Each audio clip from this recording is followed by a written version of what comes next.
Went into Capricorn. It goes into Capricorn in 2025. So 2025. So he's still coming up to the winter solstice. The last chart we're looking at had that moment of Mars being at the summer solstice, the most independent. Here's the most sense of responsibility, and but it's happening as third house of knowledge and understanding. But he's Mars. He's doing things. He's trying to act on things. He's doing. He's come back to follow through the classes. It's part of the Sagittarius thing of his understanding, acting on his understanding, and basically, like, so it's going to come up, and the next aspect is going to square the Venus in 2030 and conjunct his IC in 2037, and so that's his process going down below. It's not about up in career.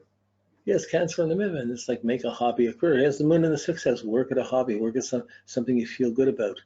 You know, like he's going to be health conscious. And with the moon Venus opposed, like the feelings, the impulsive feelings, and what do I want? What do I need to do? They struggle with each other. So sometimes he's struggling to get what he wants. Sometimes he can be a smart person. He can be very impulsive. The moon and Mars is pushing the Mars, but the Venus in the 12th house opposed the moon can get a little lazy, or get laid back a bit, or not want to express himself, or think I'll never be liked enough. Why would I do this? So he has a caution with the Saturn to talk himself out of things, a cautious ego. But his Mars is pushing him down to greater depth to doing things, to living my own way, doing my own thing. Don't tell me what to do. As the Mars hits the IC, I'm doing my own. That's Mars 37. It hits the idea. That's home. Where am I living? What am I doing? It's opposing the midheaven. It's not about the career or status, it's about how I want to live. So we see the progress. We see the times. It's a simple thing. You can just sort of glance at it, but it has a couple of main turning points, and each of these main turning points lasts for a year or two.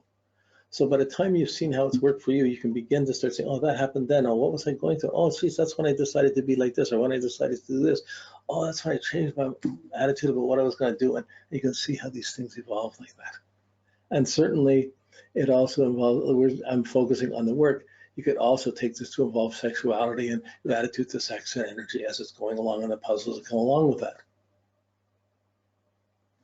And anybody that's been married, they've been together for 30 or 40 or 50 years, they've been through all these things. They lived through them. You know, so it doesn't mean it can't be in a relationship, but it's all got to be bad. It's just challenges you go through.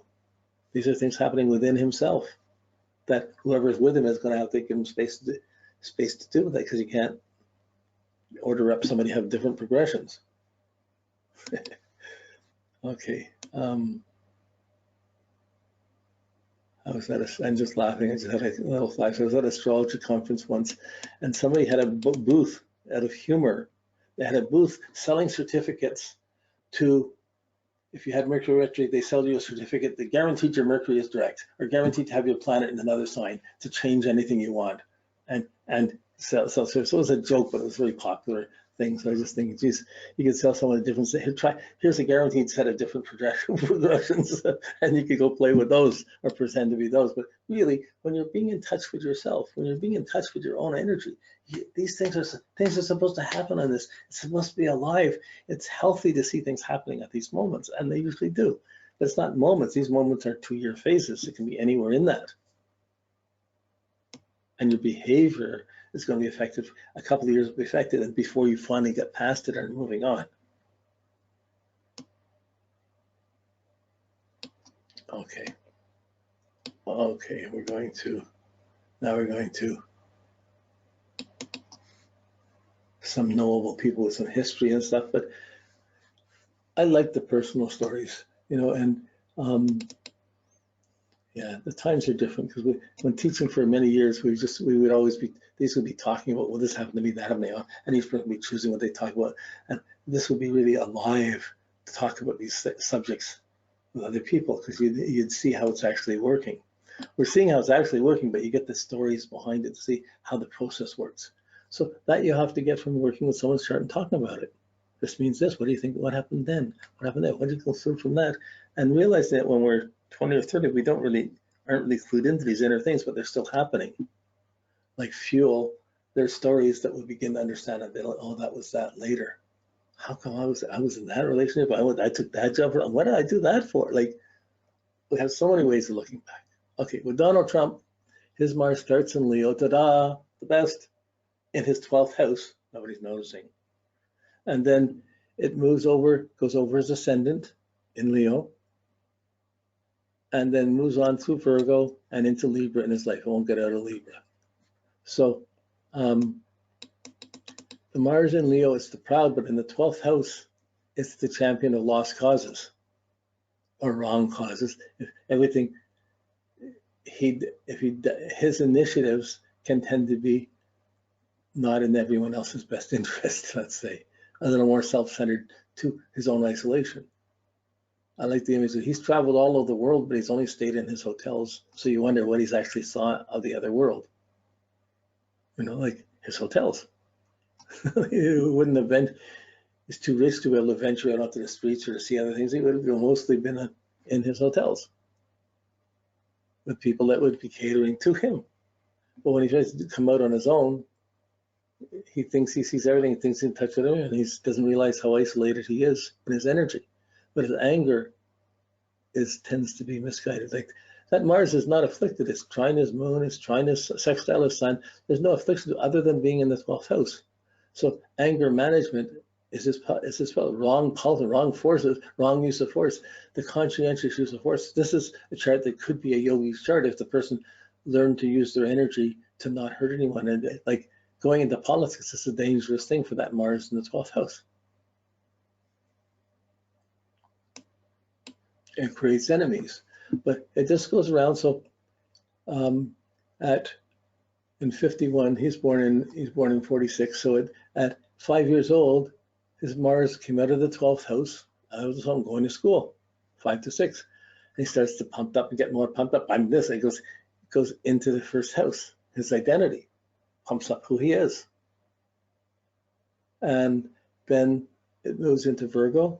And for the whole long period, it's being analytical and critical of how he's using his Mars. What he's doing is thinking. You know, he was doing a lot of things for business, but he went into business with his parents, used up their money and took over the business and took control of it and then built up his empire from that. Not everybody was necessarily happy about how he did that, how he did Mars that. So this generally, so in 82, it squared Uranus. So we have, let me just follow this through. 82, it squares Uranus. I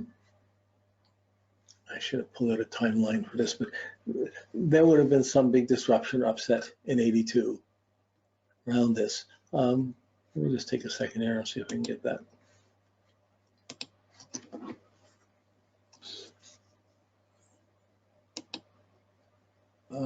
Here we go.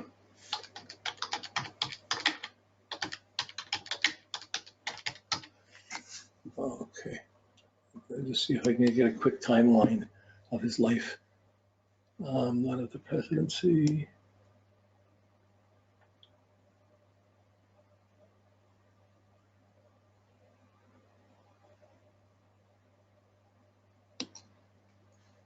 Life and career. Okay, let's see what we got here. Hopefully this is a brief one. Okay, I'm just going to look to see at this time if in 82, September 82. Okay, so he married in 77, and his son was born in 77. His Ivanka Maria Trump, his daughter, was born in October 30th, 81. Just it's all in this, coming into this exact square. And his son Eric was born 3 years after that, by 84. So all around, two kids born, his marriage, 2 kids born around this Mars going over squaring the Uranus. Okay, it doesn't have anything else. Oh, 82, 1 second. Oh yeah, so it's funny. You have the Mars squares Uranus, but that was the year that in New York they celebrated the completion of the Trump Tower in Manhattan. So there's something's unstable around this, but there's some something, it was a change of things, but he built up that and the family was going. So anyways, I just tried to look to connect. I don't want to get long-term into this. Then it squared the moon by 88. So by 88, by 90, they separated and eventually divorced in 92. So in this 89 to 90, Mars is going over the square to the moon and the square to the sun.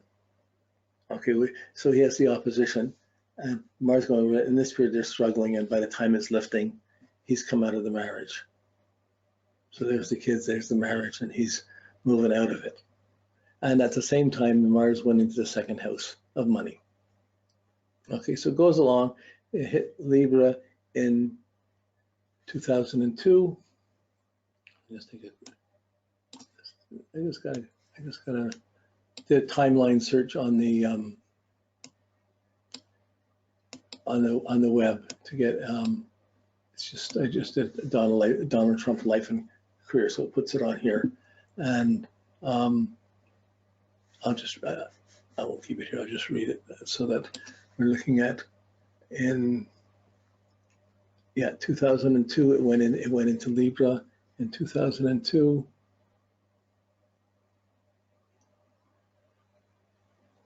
In March 2000, The Simpsons airs the Bart to the Future, in which Donald Trump became president of the United States. That was done in 2000 on The Simpsons.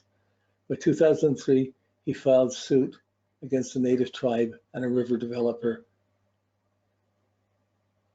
So he's into like as it went into the as it went into Libra, he starts fighting for finances and money, and more. It's in the second house in Libra. By the time it hit Neptune in 11, he offers Barack Obama $5 million to the charity of his choice in exchange for the president releasing his birth certificate. So he's already hustling, trying to prove he didn't have the right birth certificate. There was always sort of racial things happening during the Mars going over his Neptune, and a fanaticism coming out even then. And then by in 2016, it's squaring. Where are we here? 2016. Let's just follow this through. So it's just, we're looking at the outer things. It conjuncts the Neptune. No, 2016. Where are we here? 2011. It conjuncted the Neptune. It's 2016. It squares Mercury. So 2016. NBC cuts business ties with Trump following his immigration remarks. That's in 2015 coming into this. Anything more in here? No, that's as far as I got this one.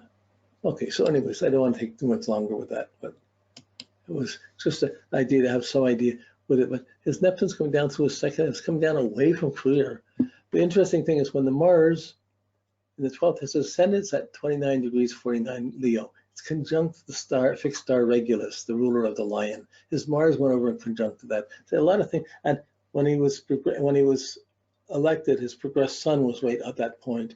So he had a lot of things doing with his identity and his image and building it up.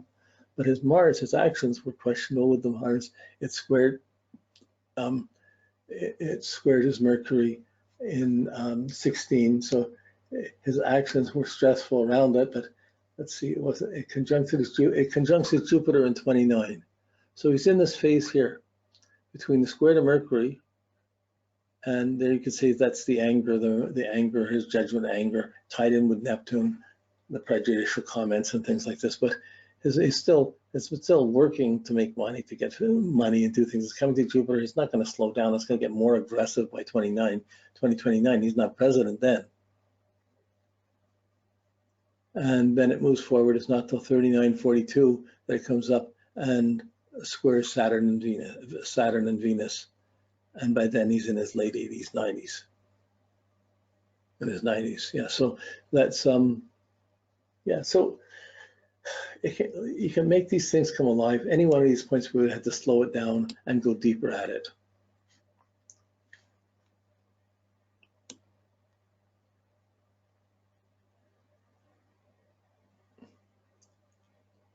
There was a close-up of the dates and going through the things.